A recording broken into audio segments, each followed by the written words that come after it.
Are you a 2 or a 4?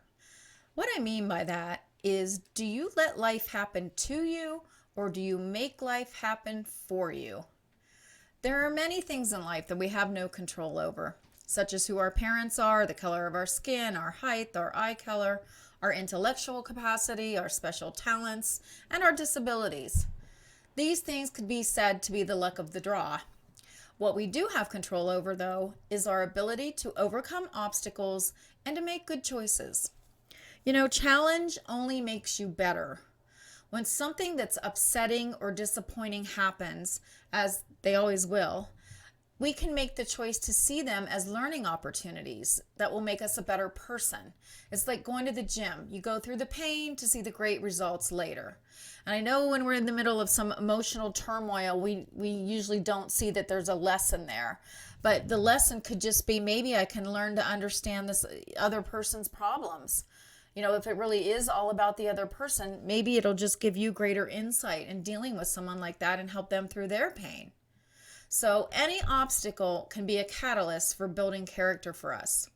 Even, let's say, a divorce. That's the opportunity to meet someone who may be a better fit for us. Not necessarily a better person, but just a better person for us. Maybe the first spouse was perfect at the time we wed, and then we grew in other directions. So I would never consider a divorce a failure. It just may be time to wish each other well and move on. Let go of the resentments. Try to treasure why you were there in the first place, and analyze what kind of partner you are and what you want in a future mate. Are you being realistic, and have you taken responsibility for your part in the failure of the relationship? So, that's another learning opportunity. When you make a mistake, the best solution is to accept responsibility and seek forgiveness. If you refuse to take responsibility, it could cause you to lose a loved one, carry around crippling guilt, or it could cause you to carry unexpressed resentment that will end up creating drama in your life later. The biggest favor you can do for yourself is to learn how to apologize for your mistakes. You're not expected to be perfect. It's a guarantee that you're going to hurt others. You'll say the wrong things, and sometimes you'll make a lot of different kinds of errors. That's being human. You're no better or worse than anyone else. We're all doing our best with what we know. So learning to apologize is very healing, though. It's healing for you and it's healing for the other person. So instead of waiting around to get apologies that you may deserve very well, but you can't force someone else to give you apologies that they owe to you. But what you can do instead is give the apologies that you owe to others. So remember that mistakes and failures are opportunities to improve. It could be a personal improvement in your attitude or habits. It could be the catalyst that sends you to school to learn a new skill, or perhaps send you in a new direction for your career. I've heard some famous people say they were terrible being a waitress. The truth is, I don't really believe that. I just think that wasn't what they wanted. That wasn't the fit for them. So they wanted something else and they went after it. Don't beat yourself up for your faults and your mistakes. You're a product of your environment and your education. Embrace yourself and all that you are, and just strive to be better every day. Remind yourself that you're important. If one person on this earth needs you and loves you or values your friendship, then you're important to them. And that would be a great loss to not have you in their life. So you matter to someone, and that makes you important to everyone. So let's talk about the 2s. Are you one of those people that lets life happen to you? If you don't have dreams and you don't know what you want, you'll just remain a victim of your circumstance. Instead of taking charge to make things happen that you want, things will continue to happen that are not your choice. You will remain a pawn in everyone else's game instead of playing your own game. You need to make the rules of life for you. When you complain over and over about a situation, at a certain point, you have to take responsibility for being there. If you're not happy, it's not that the situation's wrong, it's that you're in the wrong place, whether it's a job, a relationship, a home, or a career. If you're unhappy and you keep naming all the things that you need to change for you to be satisfied, the truth is that you're what needs to change by accepting the circumstance or by exiting from the situation to one that's better suited for you. Those in the role of a victim may have no perspective on boundaries and behavior. They often take advantage of others, feeling entitled, and without even realizing their selfish behavior. Sometimes they'll let others take advantage of them, and then they complain about it. Don't waste your time with people who focus on the negative. Discard all negativity. Everything that happens begins with you. What you think about and what you talk about is what you're going to draw into your life. Whining and complaining perpetuates the situation. It's one thing to try to bring about change in a situation that can be corrected. But if that isn't an option, then you really have to consider removing yourself from the circumstance. Don't stay in a position that doesn't fit you. It's like wearing clothes that are too big or too small. You just wouldn't do it. If it's the situation that's forcing you to move on, then you should be grateful for the new and better opportunities ahead.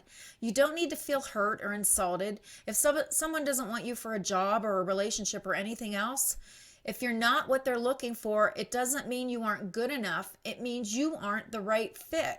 You would be unhappy in an ill-fitting circumstance, and then you'd miss out on the right one.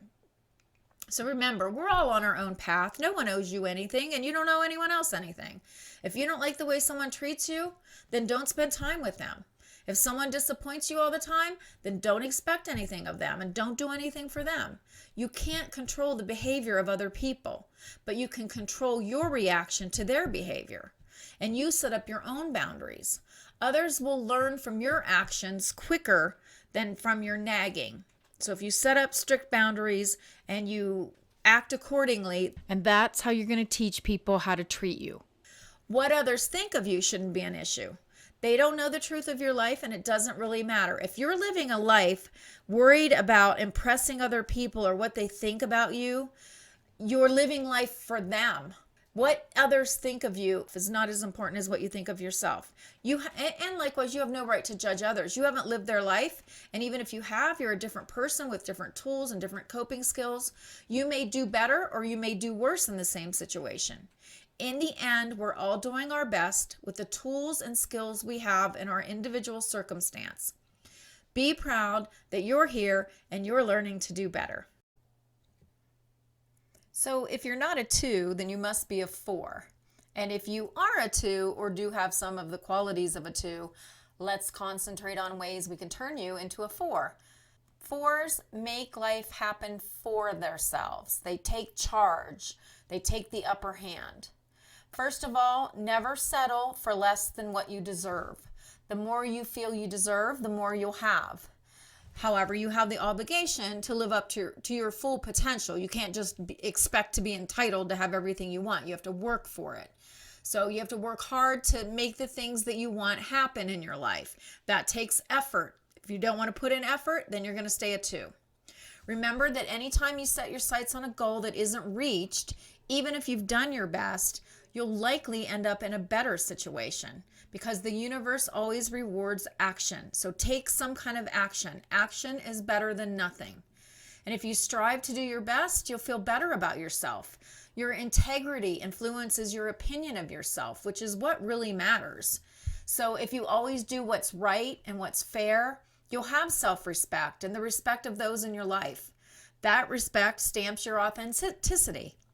Those who are handed large sums of money or who earn their money through dishonest actions are always going to create circumstances where they'll lose it. Or they will greedily hoard it, feeling miserable and unfulfilled without understanding why. Money is a way to keep score, but the points only count if they were earned fairly. How does it feel to win a game by cheating? Certainly not as good as winning a game fairly, using your talents and skills. Another lesson of life is that you cannot control the behavior of others, but you can control your own behavior and reactions. For example, habitual tardiness is self-centered, childish behavior that shows disrespect to the person who is waiting. You shouldn't allow anyone to treat you that way, and you certainly shouldn't treat others that way. If you're dealing with someone who's always tardy, make it clear how long you wait, and then leave after that time has passed. You are teaching them how to treat you and setting up boundaries. Acts of self-importance are signs of an overinflated ego. These types of people often surround themselves with fans who worship them rather than equals who will challenge them to become their best. It's better to stay away from these kinds of people as they'll stunt your growth. They have to always be on top, which leaves you somewhere below. People who surround themselves with others who always agree with them are not living an authentic life. Those who hold powerful positions often set themselves up in a world of employees, colleagues, and friends who always tell them they're right for fear of being dumped or renounced. Wealth and power cannot protect you from the truth, and truth is the path to an authentic life. If friends are afraid to disagree with you, then you've created an existence that seems tranquil on the surface, but the truth lies beneath, and you'll feel anxiety over it. We all know when we're being lied to, and it's not a good feeling. You'll never have peace until you've learned to hear others' opinions without punishing them for it. You may disagree with them, but rejecting them for their own opinions will only cause them to lie to you, and you'll never really hear the truth. Their opinions won't change, but they'll mislead you to believe so. A more rewarding and productive approach would be to persuade them of your opinion using reasoning rather than threats and power. Perhaps you could consider that their opinion is actually good advice. Michael Jackson's a great example of this. It's been said that anyone who disagreed with him would be dismissed. For fear of ostracism or their loss of income, his staff gave in to his every wish, and we all saw how his life ended. It is not in anyone's best interest to create a world where no one will stand up to you or are afraid to tell you the truth. Those who do always end up with a rude awakening that is far more shocking than any conflicting opinion. Keep in mind that disagreements are part of all relationships. Unless one person is not being authentic, you'll never agree on everything. Also, understand that you'll never win an argument if you insult the other person. A good formula for settling a disagreement is to first sympathize and acknowledge that you understand the person's point of view. Listen to their arguments with an open mind, because you may learn something, and then defend your point of view. And if you still can't come to an agreement, sometimes people just disagree, and so you should agree to disagree. Let the other person own their own opinion. So to be a 4, you have to respect others' boundaries and set up clear boundaries for yourself. You want to take control of your life and your behavior, making sure your response to or reaction to every situation is in your best interest. Think twice before you react and think ahead to the consequences. Concentrate on what you do want rather than what you don't want.